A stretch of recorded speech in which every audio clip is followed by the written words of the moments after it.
We've just a week to go now before we're live on stage with the new show, Cocaine Cowboys. Final tickets on sale for Limerick, Cork and Dublin from mcd.ie, our venues. So this decision not to prosecute the army handlers and the two former IRA men in connection with the number of murders and kidnappings, which were central to this Kenova report, is going to be disappointing for them. But I think you've always sort of suggested that this was what was going to happen. You said that there was a problem with kind of bad file keeping, really, from the origin. Yes, whether it was intentionally bad file keeping or whether it was just a product of the time. But so the Public Prosecution Service this week, as you said, they have said there's going to be no prosecution of two guys who were actually handlers in the early 80s for the Force Research Unit, which was a sort of shadowy subsection of British military intelligence. They were behind a lot of what would be considered collusive activities that went on here in Northern Ireland, but they were also the handlers for the informer known as Stakeknife, who we know to be Freddie Scappaticci, who died last year.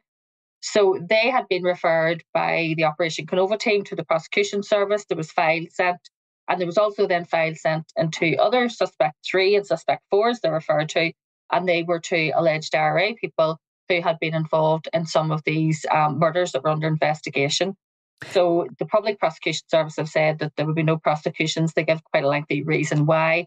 But basically, a lot of what they call, and he's referred to throughout the document as the source. So the source is Freddie Scappaticci. So they're saying while he passed some information on, not all of it was maybe fed back to where it should have been, that his handlers were feeding it back to the RUC, but the RUC hadn't acted on it on some occasions.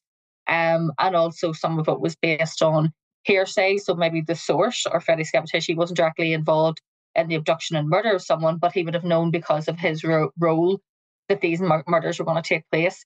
He was a member of the IRA's Internal Security Unit, the ISU, which is otherwise known as the Nutting Squad, which is basically they were responsible for rooting out alleged informers, abducting them, taking them away, interrogating them, and on many occasions executing them. They were also then in charge of, if an IRA operation went wrong and they believed something had been compromised, well then the Internal Security Unit was called in and they went through it step by step to try and see where the leak was.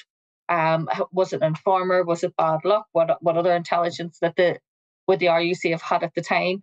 And so you can imagine if you're a member of the Internal Security Unit and you're investigating operations gone wrong, well then you have to know everything, and they'd have been the only people who would have known all of that information, because the IRA worked on various different aspects. Various people would have known some things, other people would have known some other things, but very few people knew everything. Only the Army Council would have known everything, and if something went wrong, the Internal Security Unit. So you can see why Freddie Scappaticci was such a valuable asset to military intelligence. He was right at the heart of the IRA's Internal Security Unit. But also there's a suggestion that in some of these killings that he sacrificed, if you like, people who may either weren't informers or were quite low down informers, people who had limited access to information, but he knew that the IRA were suspicious that there was someone who was an informer, and on some occasions these people may have been sacrificed to save him, to save his own skin. It sounds like these would have been some of the dirtiest secrets of the Troubles if this had have ever come to court, that would have been spilling out. I mean, you're talking about literally the suggestion that some RUC officers were sitting back knowing somebody was about to get tortured and killed and did nothing about it. Well, within this, and these are things that we sort of knew already, but this just puts more detail to them. We know that one of the people who was abducted as an informer, that the source, Freddie Scappaticci, said, he's been abducted, I'm going down to a house. He travelled across the border. This guy was being held in a house across the border. He was interrogated. Then Freddie Scappaticci comes back to Belfast. He immediately tells his handlers what happens. The handlers then say that, and there's documentation to show that they then reported this to the RUC Special Branch. The Special Branch had said that that they believed through their other intelligence that the IRA were just going to, let this guy go. They were going to, reprieve him and let him return to Northern Ireland. So they didn't bother telling the guards, and then they didn't bother going and rescuing him, and the fellow then was found dead. One of the other interesting, this is what I'm actually sitting writing about today, is the victims in this case are anonymised as well. But one of the victims, it's fairly easy if you know sort of background to this to work out who's who. So one of the victims, a guy called Vinty Robinson, he had been allegedly he had been earmarked as an informer by another guy called Peter Valente, who had been abducted and murdered the previous year. He is said to have named other people who he believed were informers as well. This guy's abducted, he's killed, and his body is thrown into a rubbish chute in the Divis Flats complex. For anyone who doesn't know, the Divis Flats complex, I can only describe it probably like the old Ballymun flats. You know, it was a sprawling flat complex. Very, very, you know, as was Ballymun and other places were, you know, a victim of very bad town planning at the time. You know, these places were meant to be the dream homes of the future, and they just turned into complete and utter slums, were badly maintained, all of that. And he was thrown into the rubbish chute for the flats, and he was found there. But the two people who dumped his body there, they're driving away, and a few minutes later, they're stopped at an RUC checkpoint. Now, one of them, and this is the person called Suspect 3, who the PPS have said they're not going to charge. It doesn't mention the fact in this that there was another man in the car, but we know there was another man in the car, and that man was called Paddy Monaghan, who is since deceased. He is a very senior member of the IRA's internal security unit, and both of them were covered in blood. Paddy Monaghan's shoes and trousers were covered in blood. This other guy had blood in his trousers. It says in this document that he provided the RUC man at the checkpoint with an explanation and was allowed to travel on. And then when he was arrested a few days later, the bloodstained trousers could be recovered. What actually happened is these two have dumped this fella's body in a rubbish chute. They're driving away, they're stopped, they're covered in blood, and they're waved on, because the inference is that Paddy Monaghan was also an informer within that IRA's internal security unit. And, you know, I spoke to a lot of Republicans this week about this document and just going through bits and pieces with it. And they said that Paddy Monaghan dined out on that story for years. You know, when he was out drinking with other IRA men, he'd tell them, oh, and I said this and I said that, and the cop waved me on, and there's me covered in blood. When all along, you know, the inference is that the cop was told to wave him on, because Paddy Monaghan was one of theirs. He was working for them as an agent. So the families of these people will know who they are, despite the fact it's anonymised. And some of these details will be really, really difficult, I think, for them to stomach and swallow, in terms of, could their loved one have been rescued? In some cases, it appears that there was enough information that they maybe could have been rescued. Some of these people were rescued, and clearly rescued in information that was maybe provided by sources. And a lot of them then spoke to the Kenova team, but said that while they're willing to speak to Kenova, they would not be willing to give evidence in any court at any time in the future. And others then, despite, you know, who had been maybe kneecapped or had other things done, had said no, that they wouldn't speak to Kenova at all. So the Kenova report we're going to get next month in its entirety. This is like, I suppose, teaser, like a little tester of what's in Kenova. So this is just, the Public Prosecution Service has to give us the decision on all of those files before Kenova can be released. So we're moved right up now. These current people who they've said they're not charged, they take us up to 1984. And then there are other incidents that happened from 1984 to 1990. And it is my understanding that after 1990, Scappaticci, the source, was no longer in that IRA internal security unit. Suspicions came upon the whole unit. The whole unit was stood down. So we'll get those decisions before the end of the month in the prosecution service. I'm not expecting anyone to be prosecuted for any of this, to be honest. And then the actual Kenova report in its entirety will be released. And that will be something that, you know, the people like myself will spend a very long time going through line by line to see, because there's a number of things in that I'm very curious to see what Kenova actually managed to find out. And did they get access?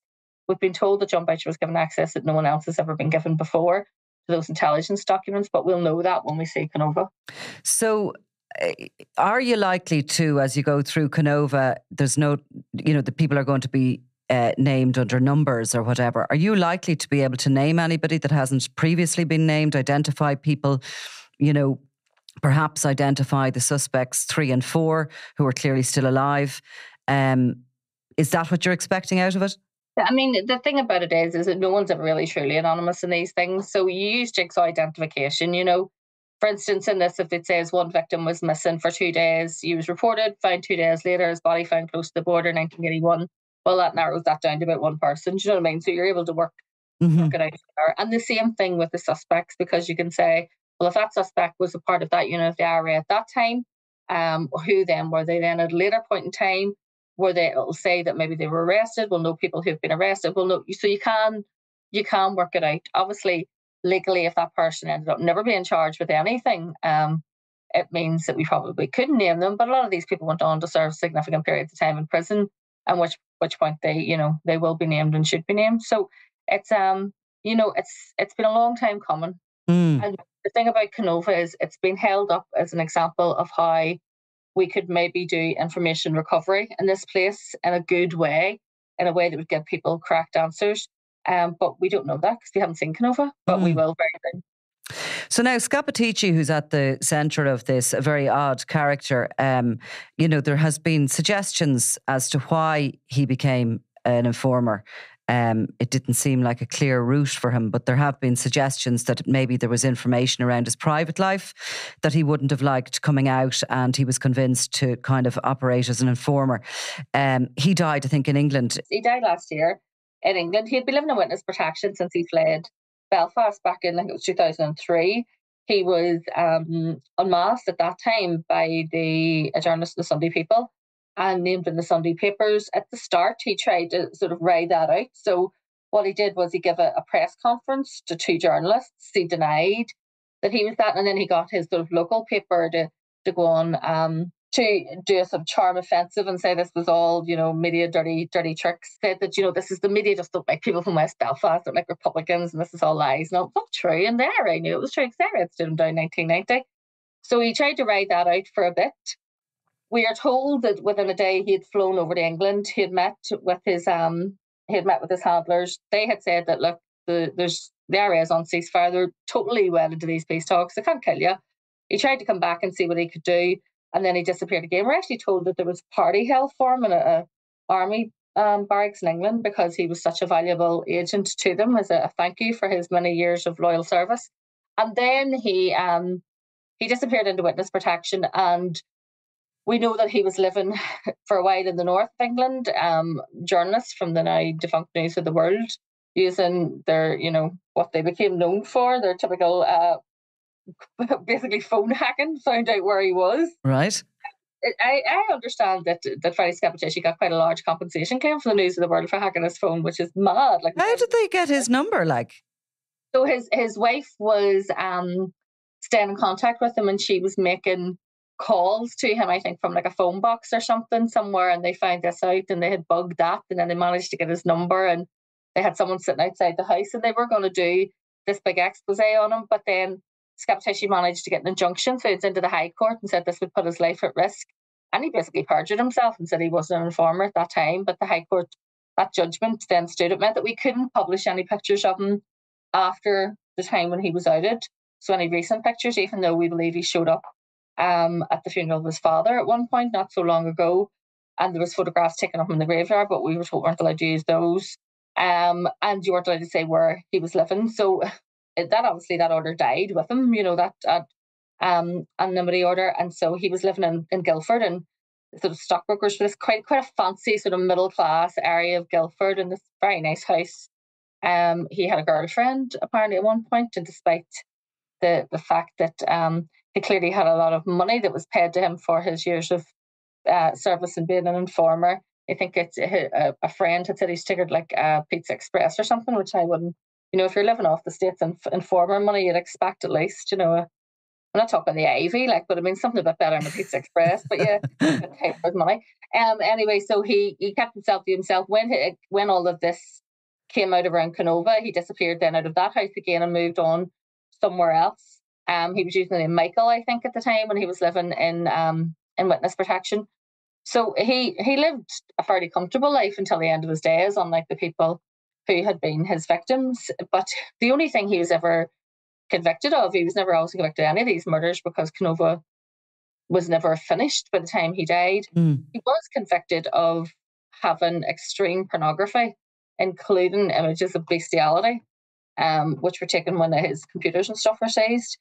I'm told by people who knew him that he was probably very well got among IRA men who didn't suspect him as being an informer for a long time, but he was quite a cruel man in his own home, as often these people are. He seemed to get quite a sadistic pleasure out of what he did.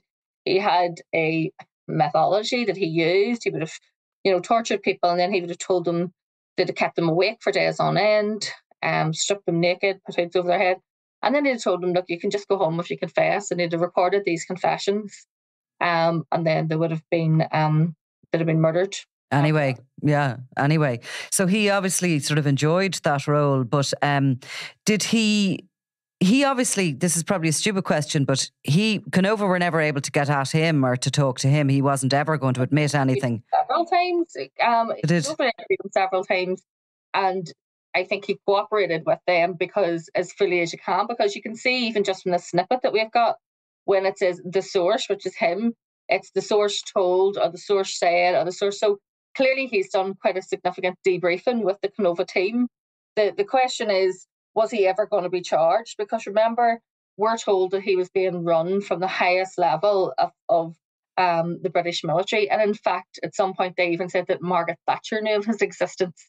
So if all of that was true, if he was charged and faced spending what little time he had left of his life in prison, would he not have used that to say, well, if you're going to bring me down, I'm bringing you all down with me? And I'm not sure it's ever going to be allowed to have happened. He was, he was the son of an Italian immigrant family, a family who had moved to Belfast.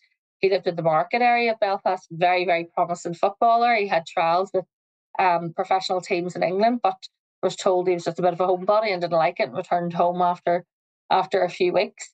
And, sort of slightly unremarkable, I suppose, life.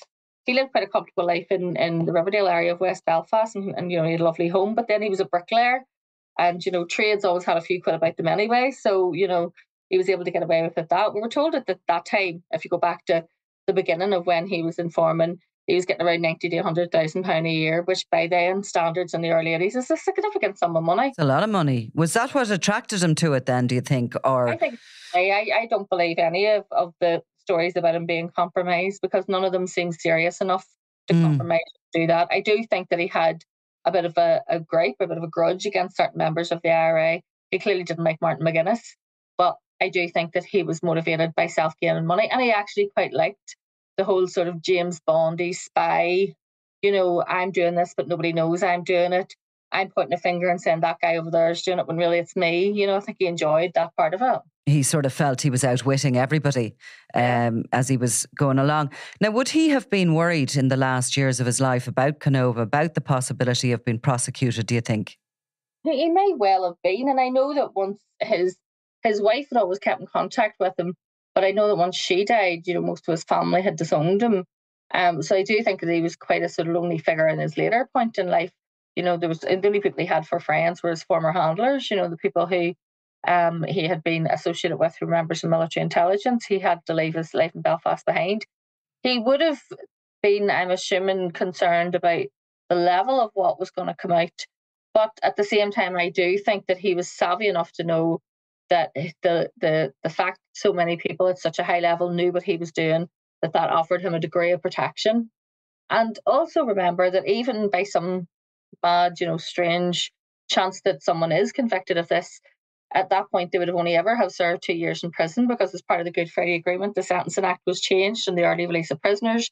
So if you're convicted of something that happened before 98, you only serve 2 years. More recently, the Sentencing Act has been altered again as part of the new Troubles and Legacy Bill, a very controversial bill that nobody's in favour of, to take that to zero. So anyone who's convicted of anything that happened before 98, they'll have a conviction and they'll be on licence, but they won't serve any prison time. So his voice, which will be coming through the Kenova Report as source, this will be the first time you've kind of heard from him since that press conference when he denied that he was Stakeknife. Yeah, and I mean, there was, the two journalists, it was Brian Rowan and Anne Cadwallader were the two journalists who were called down in his solicitor's office to do that day, and they have spoken about what a bizarre, set of circumstances that was at the time.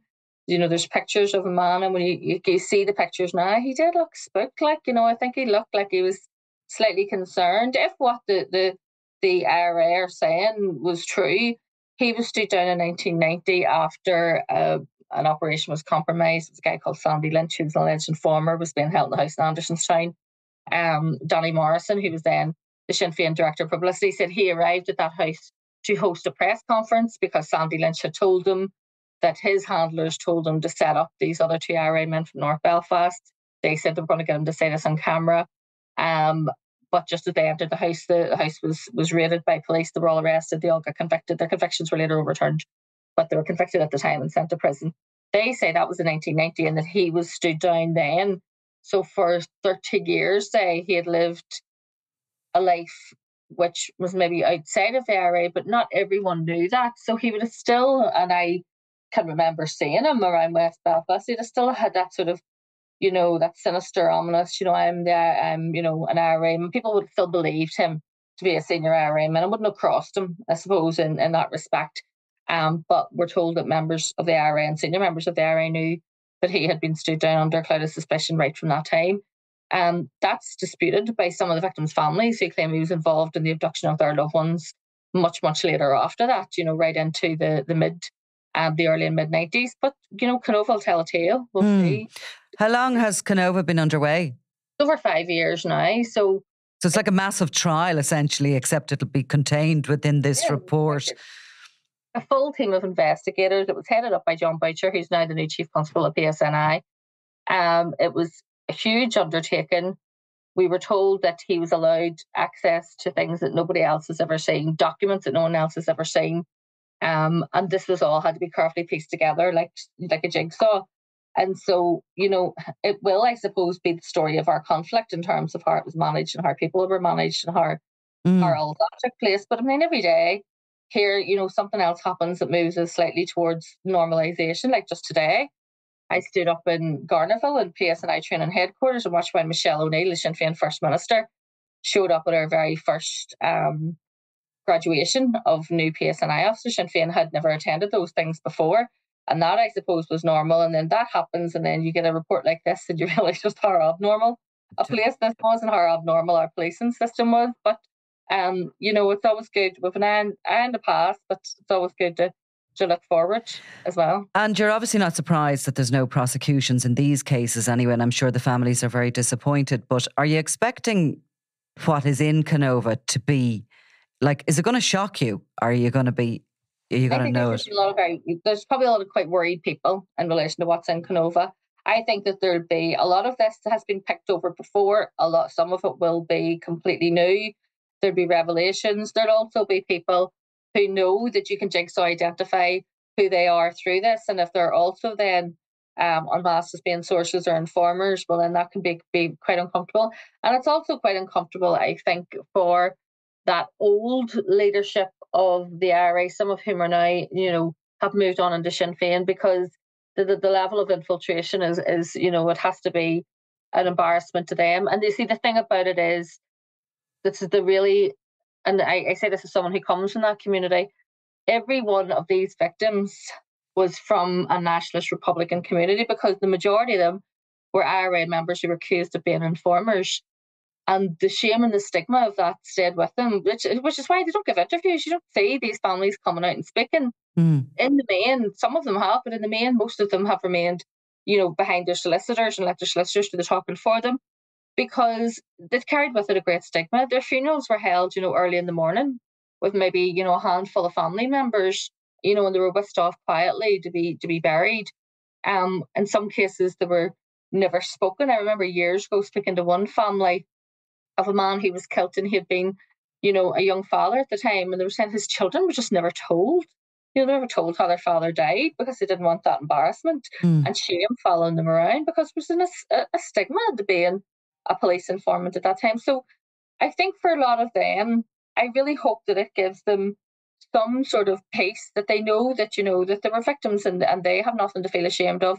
And also in some of the cases where people were falsely accused and their families know they were falsely accused, for them it might be, vindication, and maybe it could help with their healing in some way. I mean, I know nobody ever I hate when people say, well, help them draw a line in the past, help them get closure. I don't think you get closure after losing someone in such a violent way, but I hope that it does help. And, it gives a greater understanding. And, historians in years to come will study these reports and they'll look at it, and it's the story of our conflict and the story of our troubles. And as I said, you put that then alongside current events. So, Michelle O'Neill and Jerry Kelly, a former IRA prisoner, were standing today in a police, in a police training college, watching my 6 new officers graduated.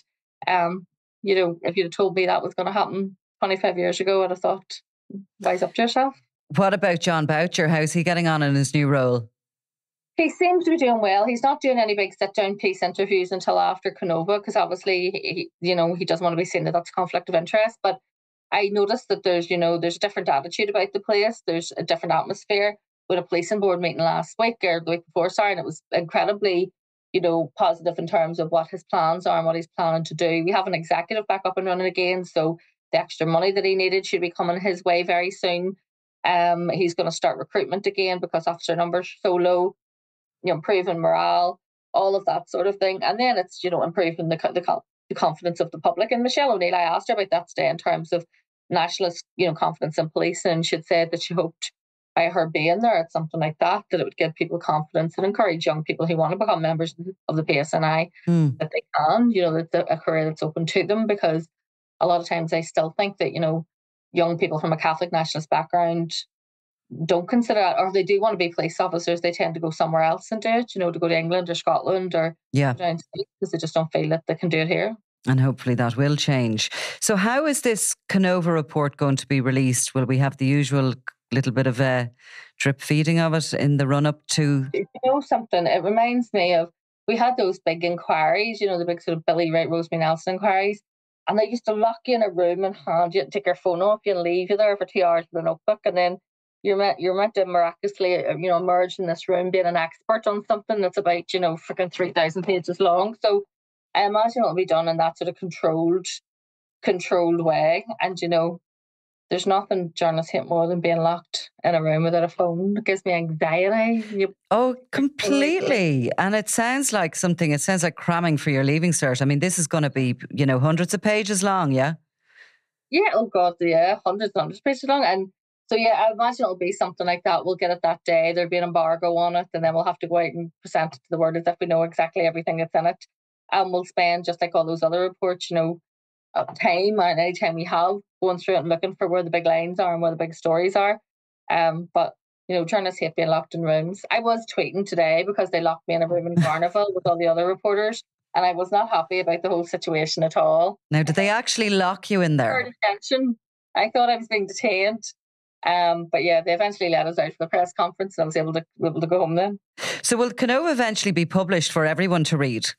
Yes, you will be able to read it. I would say we get hard copies of it, and they are usually few and far between and quite scarce. And you have to keep a hold of those because people steal them on you for their own archives. But you'll get a hard copy of it, I assume, on the day, and then it'll be put onto the website so that anyone will be able to access it and read it. And finally then, just as regards, say, for example, suspect 1 and 2 who aren't going to be prosecuted, they were members of the Force Research Unit, the handlers. Like, they'll never be identified, will they? I mean, you're talking about you're going to be able to see who's who as regard the victims, regards the sources, regards the suspects, but those handlers remain completely anonymous? Yeah, you'll never find them. I would say members of their own family don't even know that's what they did for a living. In many cases, they'll think that they were ordinary police officers or whatever, or members of the military. But yeah, and they'll take a lot of that. They'll take to their grave with them. You never get to find out, and that's, I suppose, the thing about when we see this kind of in-depth look. This PPS report that we got this week actually gives the structure of how they worked and what rank each one holds and what their duties were and who they would report back to and all that time. And that was an interesting sort of wee glimpse behind the scenes. But yeah, they'll never, and remember, these are probably quite old men now. All of them are quite old men. There were probably people who were maybe in their 30s, possibly even 40s, come back to 1980. So, they'll not be, That makes them about in their 70s. 1980 to me sometimes sounds like about a week ago. I know. And I realised that it was a very, very long time ago. Do you remember the hairstyles? Did you have a batwing jumper? Of course I had a Batman jumper. Oh, I had a pink shell suit as well. I yeah. also had a Kylie Minogue perm. That was one of the biggest mistakes I think I made around that time. I think I did a perm at one stage as well. Yeah, chemicals going into your hair. I think I did that. Yeah. It was like, I just think all the photographs from the 1980s should be burned. There's nothing attractive about the 1980s. And of course, Nicola, before filters. absolutely. And of course, you had to wait then until the pictures were developed. Do you remember that? Exactly. We're really going down memory lane here now. But like if you went on holidays or something, you take your camera and you take the picture to get home, leave it into the chemist and hope for the best. I'm going to WhatsApp you a picture of me that my mother found and gave to me last week. Me around that time and the hairstyle. Not good. Yeah, it's one of those eras to be left behind. So all else good in everything else is great. Yes. Yeah, good. Things are more positive. We've got a government eventually. Everything's going well. Yeah, and it's Friday. It is Friday, which means you know what time it is, Nicola. Yeah, wine. I know. I cannot wait. Anyway, I'll talk to you next week. Thanks a million, Allison. No problem. Talk soon. I'm Nicola Tallant and you're watching Crime World, a podcast about criminals, drugs and the underworld in Ireland and across the globe. Make sure you subscribe to our channel and turn on notifications so you can be the first to watch all our latest episodes. You can also listen wherever you get your podcasts.